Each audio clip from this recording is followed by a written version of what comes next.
Hello, and welcome to round 2 of the Parenting Roundabout podcast for the week of March 14th. I'm Terry Morrow, and I'm here with Catherine Haleko. Hello. Usually on this podcast, we talk about parenting issues, but once a week, Catherine and I like to get together to discuss TV, movies, books, and other entertainment topics because it's nice to talk about something other than parenting for a change. This week, we continued with our 2 TV series watches, As We See It and The Gilded Age. Oh, As We See It. Well, I got to the end and I really wanted to scream this week. Oh, golly. I was golly. mad. Yes. Very mad at Mandy and Van. No, don't do that. Oh, and then Harrison sees it through the people. And it's just, this is bad for everybody. Yeah. Van, Mandy, you do not want each other. You know it. You know it. And yet, oh, goodness. What a bleeping mess this episode was. Uh-huh. This episode was called, season 1, episode 6, Fear is My Bitch. And golly, just, well, I was happy that Violet was not, at least initially, traumatized by hooking up with Julian in his pickup. Mm-hmm. I was very happy about that because I thought, maybe we're going to come on and she's all upset and she's, calling Van from a street corner someplace. No, she's, very happy about what transpired. But unfortunately, she and Julian are now in love and they're going to get married and this is everything. And it's like, oh, honey. Right. This is not going to go well. Right. And of course, when our least favorite French fry dude shows up at Arby's, he's all, that was fun, but moving on. No. And she was displeased and threw herself a little tantrum that involved, sadly, and it looks like a couple of nice old gentlemen getting milkshake gook all over them. But the ultimate outcome of this was twofold. 1, Violet lost her job. Yeah. And 2, Julian's not going to be hitting anybody at that Arby's anymore. I think he's probably going to need to move on to another location. I don't think anybody's going near you, dude. Right. You're pretty bad. Mm-hmm.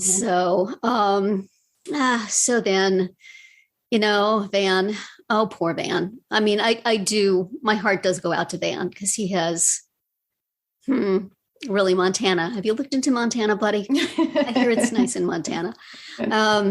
He takes his sister to get a morning after pill and then he brings her home and he just does not know what to do to make this right. And Mandy comes in and just, gives her some girl talk and some hugs and then she's okay. Well, she's not gonna be okay for a while, but she's okay.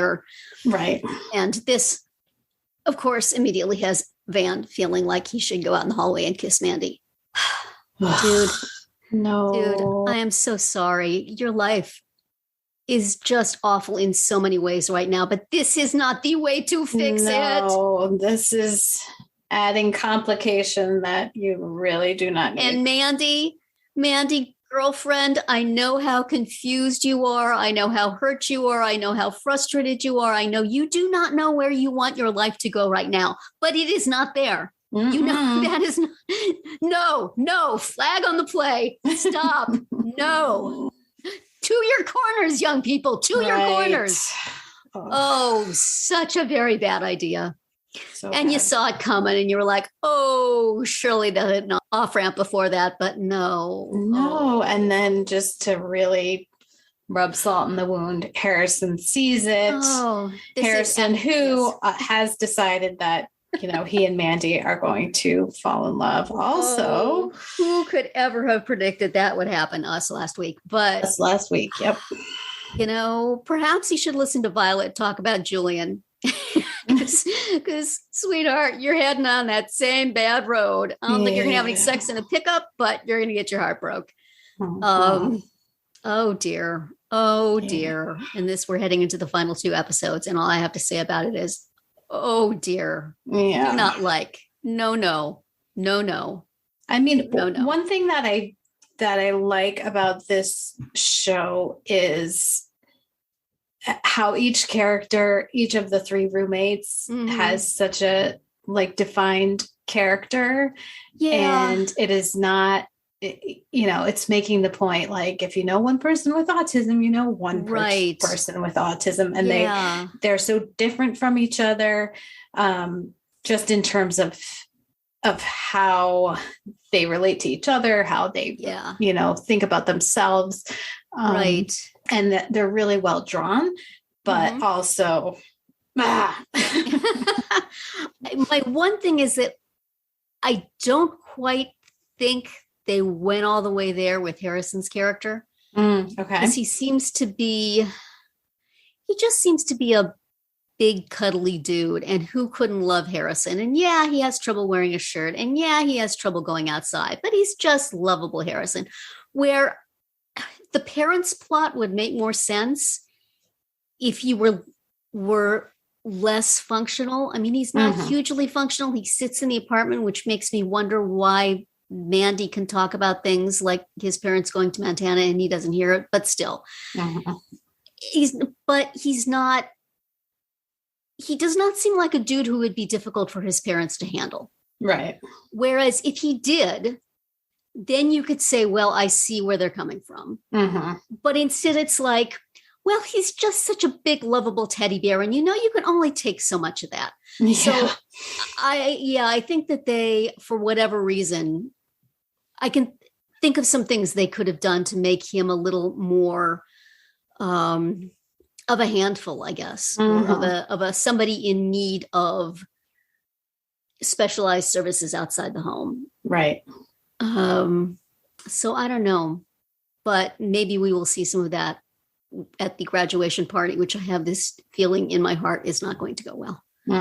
Sweetie, just go down to San Diego now. Never look back. Right. Yeah. Well, especially with what Harrison observed through the peephole. Yes. And that is not even the worst of the horrible rejection he's going to experience. So yikes. And the one thing that whole opening, so many things going so badly, I thought, do not have Joe Mantegna be dead in the bedroom. Oh my gosh. Do not. I know. I was concerned as well. This is hard enough. Are you kidding me? But no, he was okay. He was just sleeping off his edible is what I was doing. Very concerned. I was too. I may have typed some things in upper characters on my notes. Not quite as many F words as last week, but still, no. Yeah. And what do you think exactly is the thing with Jack's, I guess we call her now his girlfriend? Yeah. What is her deal? I don't understand, because in some ways she's very understanding and accepting of who Jack is. And then in other ways she's like, but you didn't text me back. Yeah.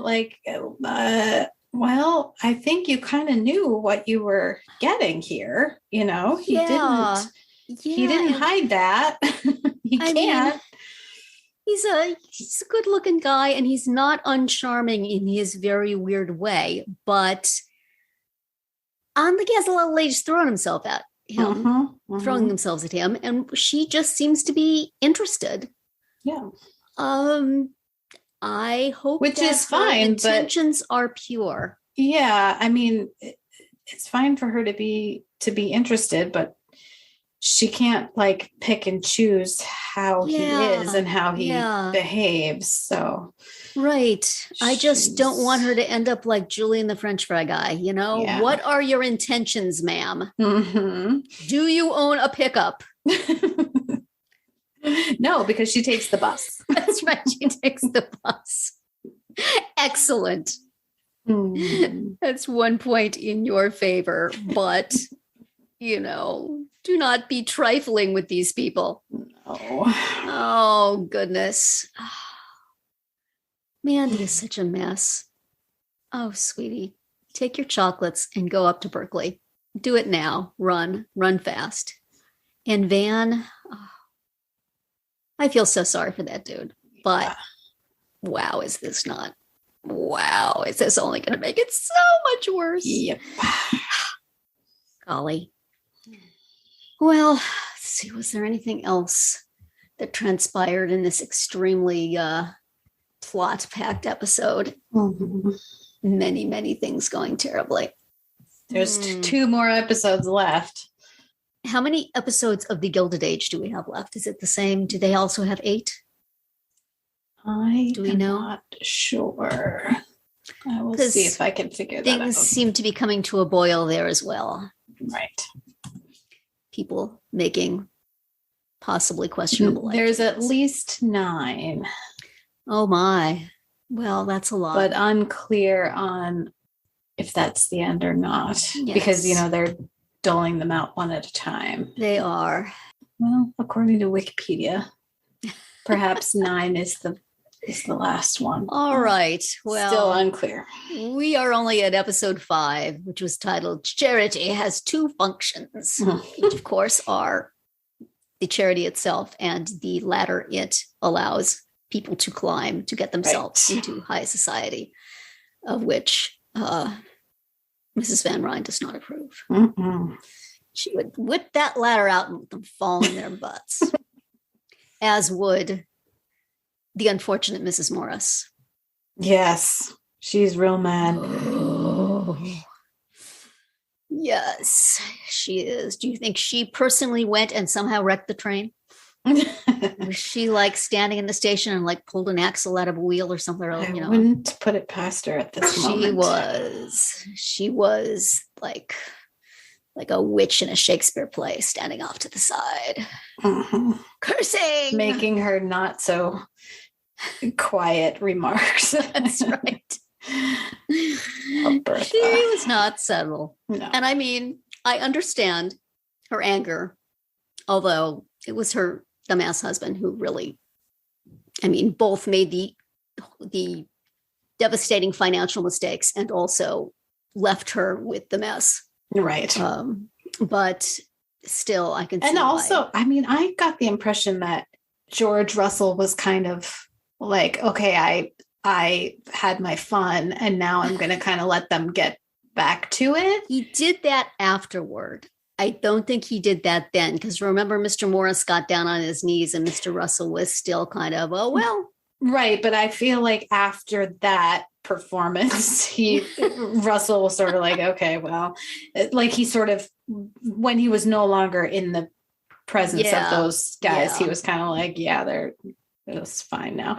Yeah, probably, but too late. But Morris didn't stick around to find out about that. Yeah.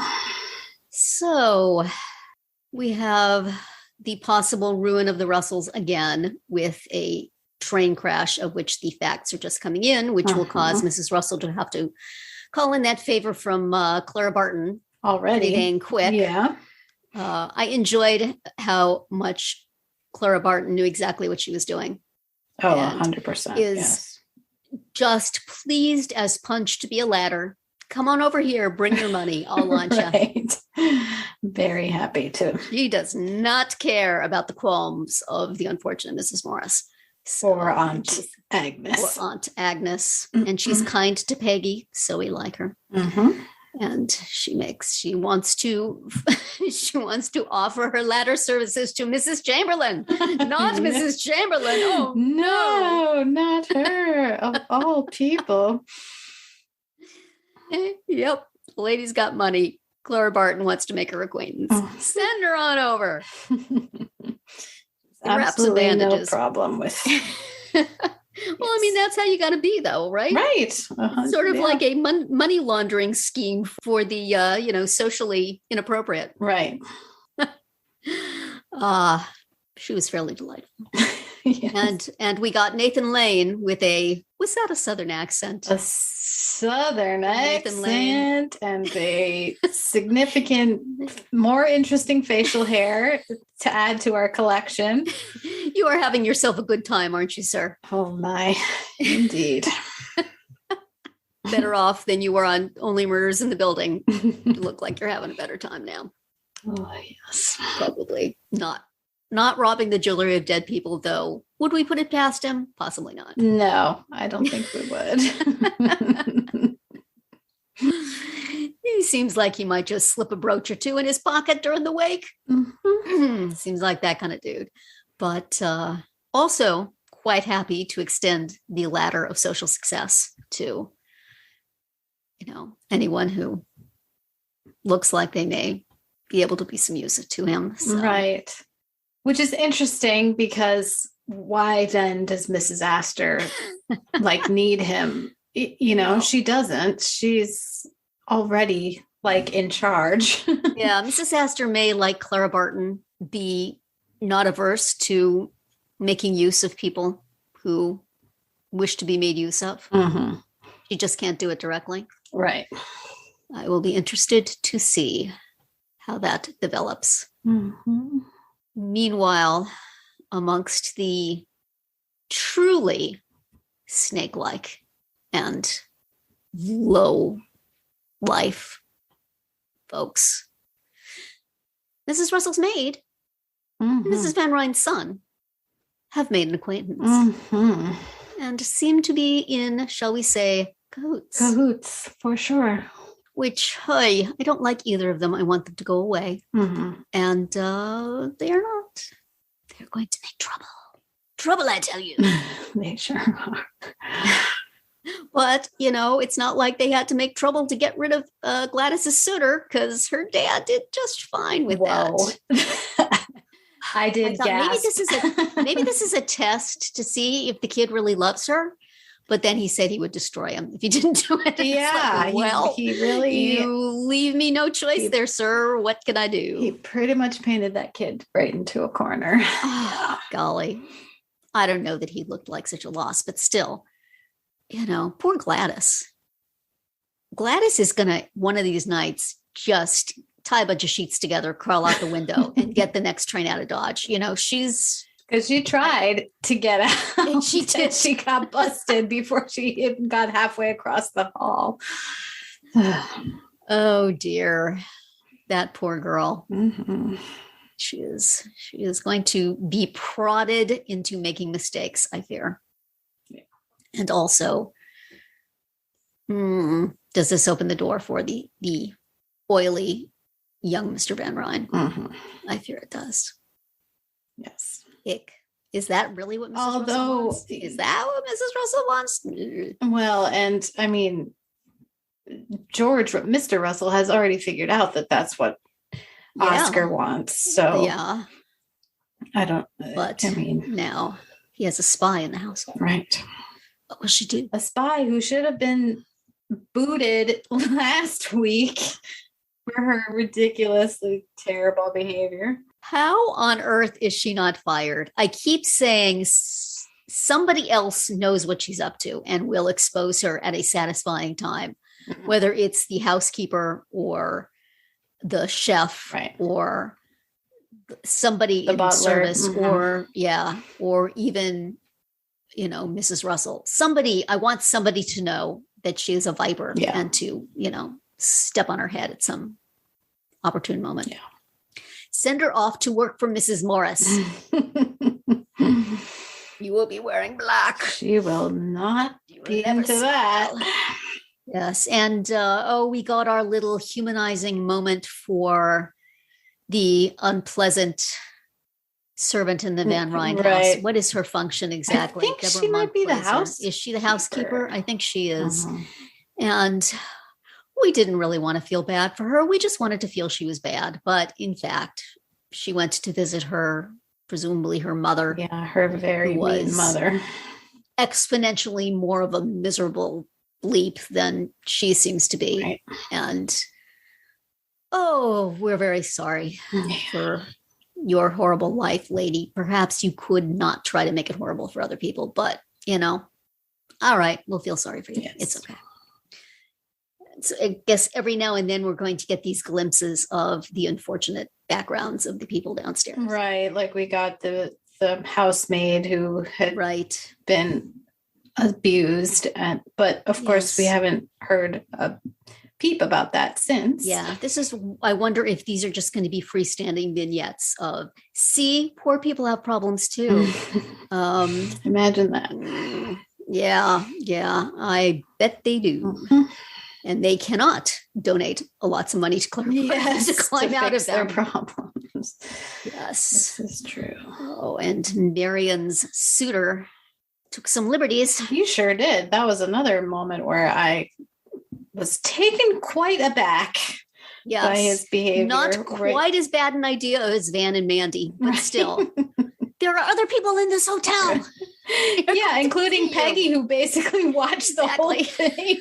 And then she's like, oh, hello. Do you need me for anything? Because I'm right here.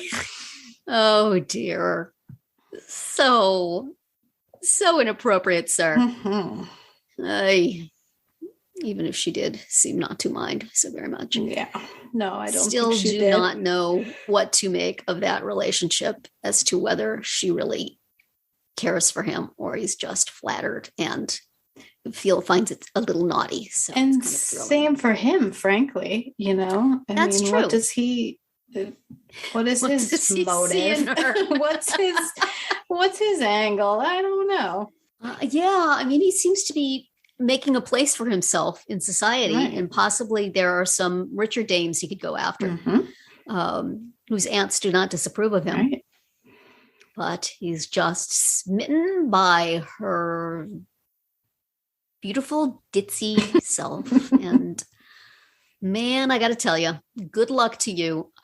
I think this might be a mistake. Yeah. You want to look around New York a little bit longer before you make a commitment? Maybe date a little bit, Yeah. See what's out there. Have some space. Play the field a little, You're a handsome dude. I don't know, Mrs. Astor's right-hand man there looks like he might be willing to give you a twirl too, but I don't know. I just wouldn't recommend Gladys. Yes, I'm pretty sure you don't want to stay away from Gladys. She's not available. Yes. Oh dear. Well, a lot of relatively amusing scenes and a couple of tragic ones, and then the ending looks like big trouble for those Russells. Right. So the railroad. We shall see next week what will happen. Yeah. Will they lose all their money? If they lose all their money, can Gladys' suitor come back then? Because her dad has no more power. Right. Maybe they'd be happy to see him then with his fancy family. Maybe then. He has money. But his parents will forbid it. Ay, poor Gladys. Gladys really just does need to run away with the circus. Yeah. Sweetie, it's never going to work out well for you, especially if stay away from Oscar. Anyway, next week is As We See It, episode 7, which I believe is the next to last episode of this season. Yes. And it is called Outed. Van and Andy. Yeah. Clever up the people. If you're going to be smoking. I assume that's who's going to be outed. Who knows? And Gilded Age, episode 6, which is Heads Have Rolled for Less. Oh boy! Honestly, that could be a title for As We See It. Yeah, sounds pretty ominous. I think we should switch. I think next week, Gilded Age should be Fear Is My Bitch, and As We See It should be Heads Have Rolled for Less. What would Jack's dad and Harrison's mom think about her snogging Violet's brother? Yeah, that seems to be a conflict of interest. You're supposed to be there for everybody, Mandy. Right.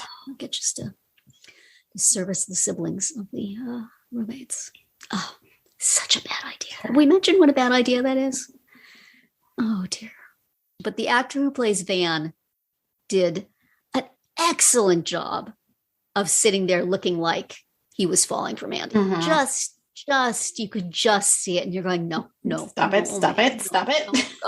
Go. Don't you have someplace else to be? Don't you have a job? I think you should probably leave. Oh, well. Kudos to him. And never do that again. Yeah. Anyway, that's going to be it for our round 2 today. Please subscribe to our Parenting Roundabout podcast so you won't miss any of our episodes. We have something new for you every weekday. As always, you can find recaps, links, and an opportunity to comment on our website at parentingroundabout.com. Goodbye, Catherine. Bye, Terry. Goodbye, everybody.